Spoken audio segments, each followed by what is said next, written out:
So your receptor line actually has medical research behind it. I went down a big rabbit hole probably about a week ago Mhm. because those are the terpenes that we are looking to introduce into a product line, and we want to call it more of a medical grade line. But when I went down the Sure. rabbit hole and chased down, I mean, you guys have had universities do clinical research with your product.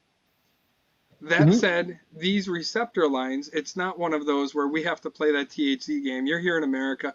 We always have to say it's been known to or potentially could help you with.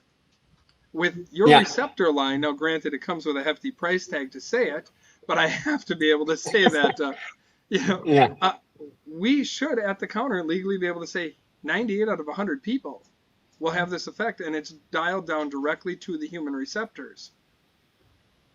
I mean, how come that's not used more often in the industry? And Jason coming from the medical industry, or Nikki when she was out in Colorado, we don't see companies utilizing that to go after it. And even the partnerships, like we're technically what the first dispensary you've ever partnered with, so we could have like even our backdrop here. How come more people aren't Mhm. interested in doing something healthy that has the medical research behind it?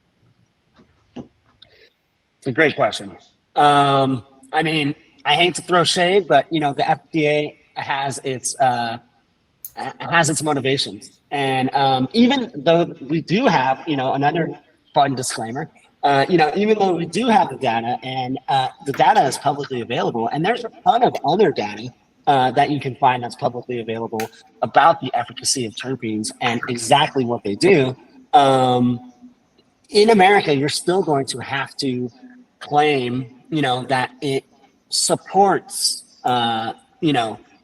immune health or things like that. And, it takes a ton. We know that, unless if there's some sort of Operation Warp Speed situation, it takes a lot to get to get to the point of really kind of putting a stamp on this stuff. Now, the good news for your customers and all of our customers is that this is all natural. It's all generally recognized as safe, and it's totally on board. And so what your customers get to do is anecdotally find out whether or not it's working for them or not.